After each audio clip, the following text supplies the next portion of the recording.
Hello, and welcome to a new Green Stuff World video. Part 1. Sketching and Shaping.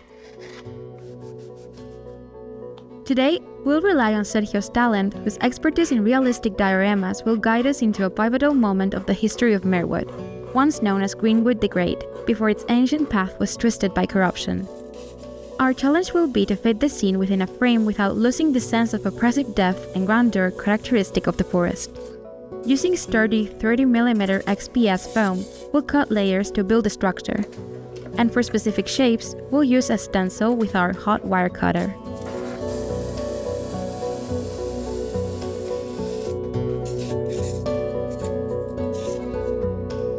Once the piece fits the stencil, slide it in and carefully cut along the curved edge to create clean, mirrored sections for our bridge leading to Thranduil's hull. Repeat the process on a pre-shaped piece to create a decorative corner and add a stylized touch to your shadow box diorama. Adjacent to the gate to Thranduil's halls, a stone pillar will stand to enhance the elven aesthetic and symbolize harmony between architecture and nature.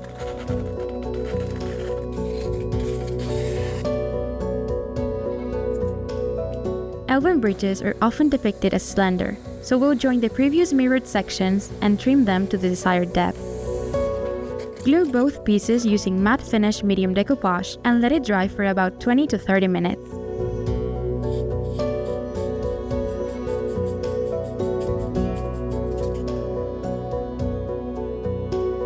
To ensure strong, stable placement for the pillar and corner pieces, insert pins and join them together, reinforcing the bond with medium decoupage. Now, shape the corners and edges with a hot cutting wire for a natural eroded shape to help elven structure blend with the forest. Part 2. Sculpting the landscape. The rock structure on the back should feel heavy and ancient. For the most realistic finish, we'll sculpting using acrylic resin and rocky molds. Pour 3 spoons of powder and add water in a 3:1 ratio. Stir smoothly and pour into the molds, letting them set for up to 30 minutes.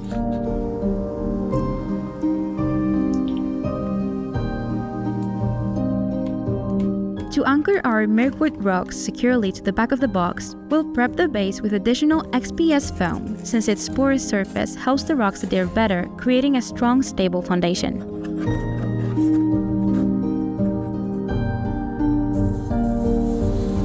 To mirror the effect on the opposite side, cut additional XPS foam and use a hot cutter to carve deep scores and textures. This will help the acrylic rocks adhere more securely.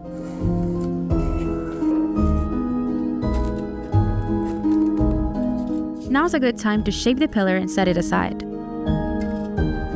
We'll evoke the natural stone formations that hide the entrance to Thranduil's halls by gluing more rocks to the back, leaving the center clear for the cascade.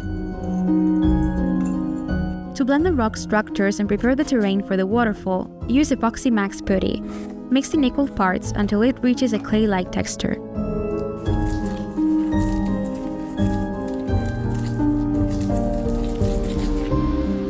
This step fills gaps and merges elements into a seamless base.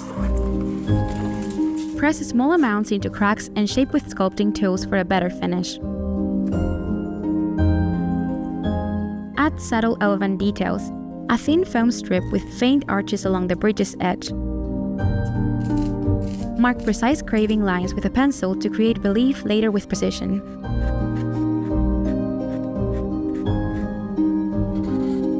We envision a massive, ancient tree dominating the scene, wrapping around the pillar and reaching into the darkness above.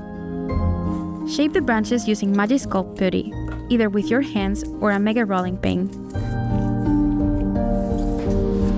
Use the sculpting tools to give them a twisted edge look. Extend some branches towards the back. That sense of endless deep forest adds character to the Mirkwood atmosphere in our scene. The forest river once flowed through this hidden entrance. To create it, we'll start by filling the base with irregular foam to shape the waterfall. Don't worry about gaps. Max putty and water effects will take care of those later.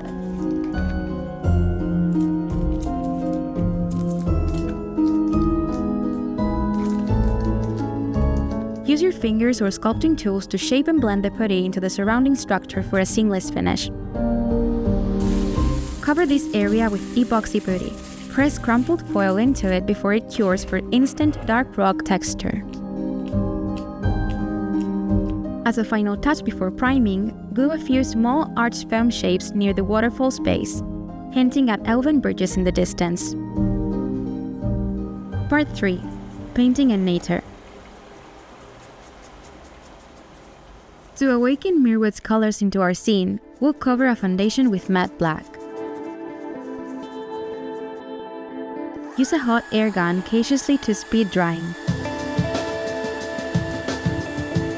Evoke the damp, moss-choked ambience of the forest, applying dipping inks, orc flesh dip, and dusty blue dip unevenly. These tones reflect the decay and the persistent gloom that pervade Mirkwood.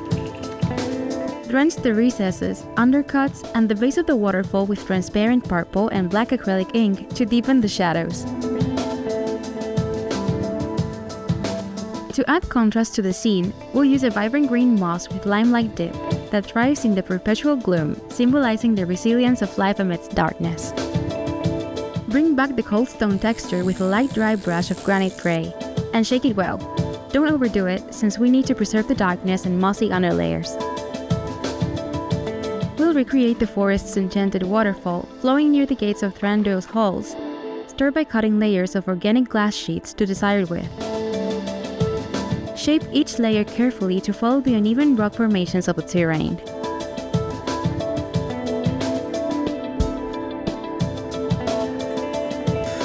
Use a hot air gun to gently mold the sheets to the underlying surface. Repeat the process for each stream of water. Splash gel water effect will help us apply the realistic turbulent fluid texture to mimic how real water would fall and react through the irregularities of the terrain.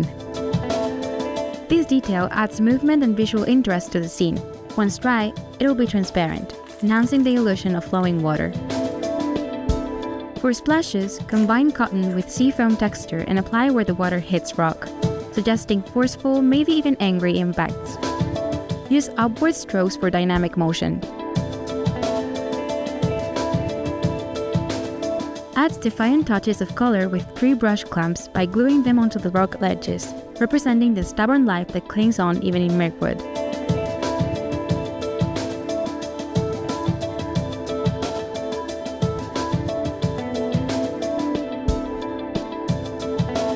Not only the bushes, but also trees are hanging out in this dark area. You can either sprinkle micro leaves on top, or if you like a generous tree crown, dip seafoam on decoupage medium and smother in dark micro leaves.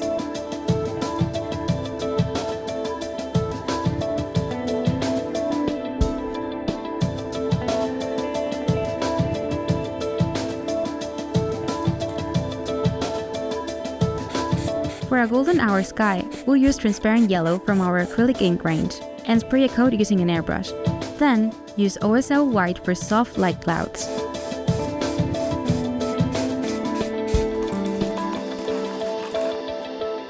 Blend tall shrubs with tweezers to add more variety, adding to the dense, tangled undergrowth that chokes the forest floor. Drill small holes with a hobby drill and secure the shrubs with cyanoacrylic gel. Part 4. Enhancing the scene. The well-guarded entrance to Thranduil's hidden court will be forged by using arched door stencils to stack them later. Using the hot cutter, follow the curved stencil both outside and on the inside.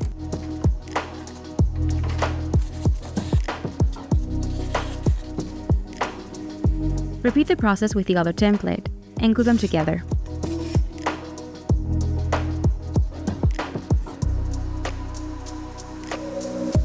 Slice fine stone reliefs into the bridge with a sharp cutter. Keep the lines precise, hinting at the elven craft. Pencil guides are essential here.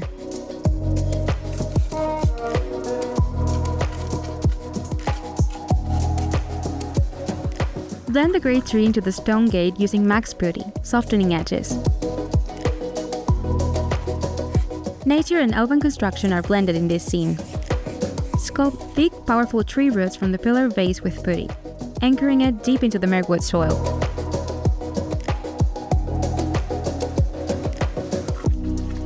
Add stone texture by pressing crumpled foil into the surface. Use the scratch brush pen for finer details, focusing on wear and tear. Start soft and apply more pressure gradually if needed.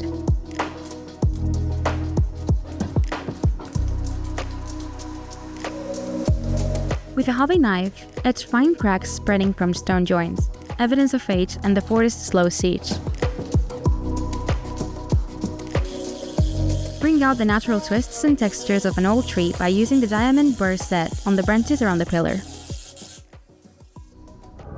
Part 5. Painting Thrindle's Domain. For a better coverage, we'll begin by priming these architectural elements black, filling any remaining tiny gaps with green putty for a solid feel.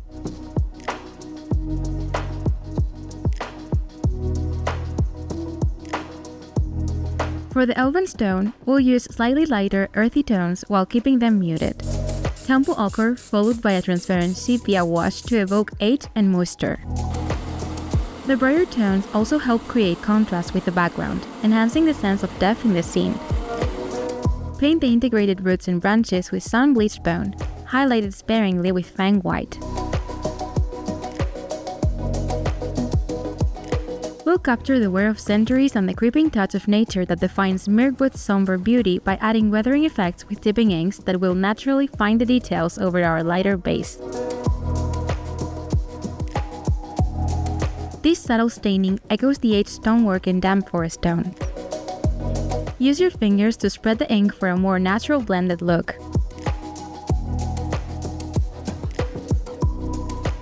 Bring back a touch of dry stone feel with a very light dry brush of zombie flesh all around the bridge.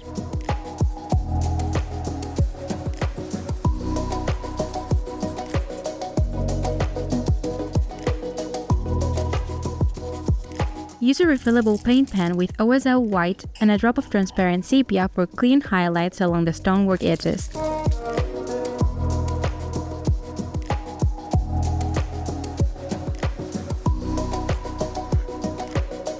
Let's prepare the ground where the bridge will rest by applying max putty, ensuring it's flattened enough for the bridge to sit securely.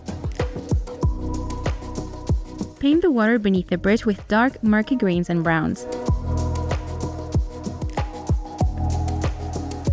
Add splash gel near the rocks and all around the bottom surface with a generous layer.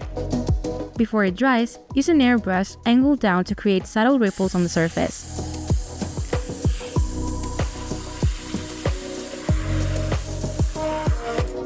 Create realistic moss clinging to the elven stone by mixing wild moss earth pigment with mustard medium.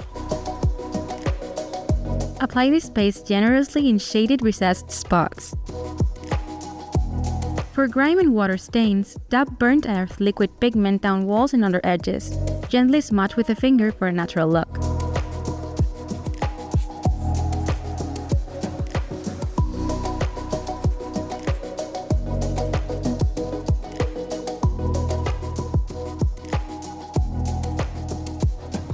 Carefully etch lines into the door to resemble carved stone. Now, let's prime in black our frame with an airbrush. In shadow box dioramas, the frame plays a crucial role in defining the viewing window and establishing the depth and perspective of the scene. Carefully glue the frame to the box using a hot glue gun, ensuring it's securely attached on all sides. Incorporating a wooden spacer between the frame and the box will add rigidity and provide a clean finish. It's time to place together all the pieces of our scene. Settle the bridge into its place over the dark river bend. Then, position the elven gate, slightly recessed, guarded by the pillar and shadows.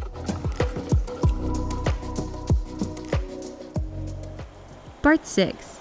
Natural Elements and Foliage.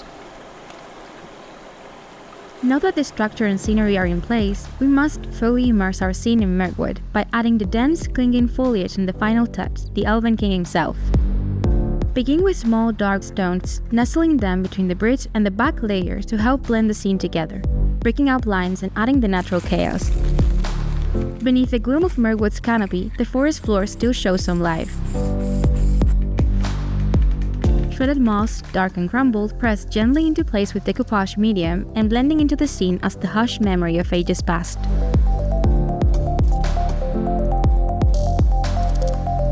A touch of green-toned acrylic ink near the edges will add contrast and depth.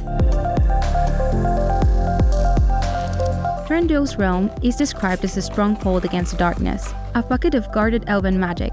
We reflect this by adding dense greenery, but keep the tones dark and the placement natural, suggesting resilience but not immunity.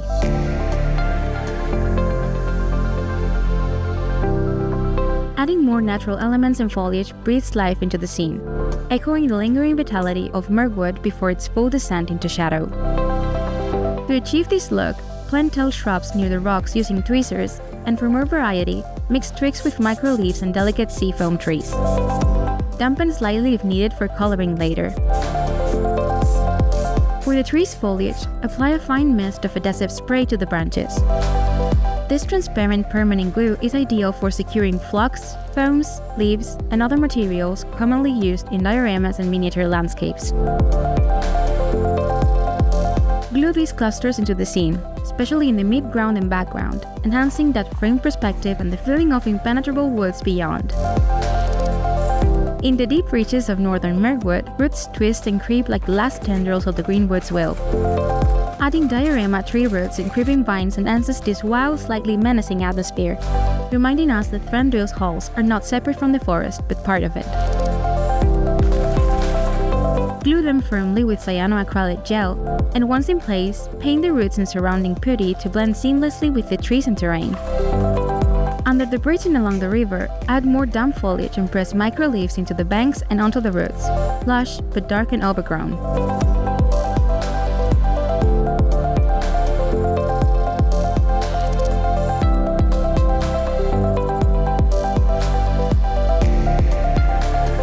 Finally, place your central character, Thranduil, a solitary, watchful figure.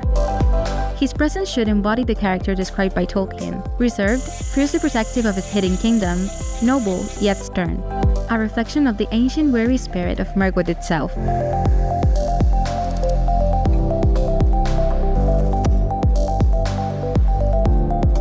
And here is the final result, our layered glimpse into the ominous depths and hidden majesty of Mirkwood.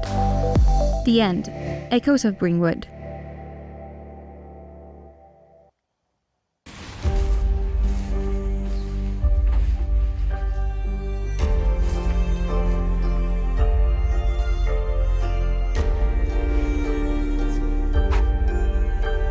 Remember to like, subscribe, and hit the bell icon to watch more Green Stuff World videos.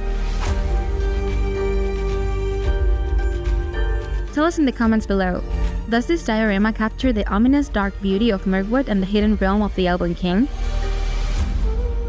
See you in the next Green Stuff World video.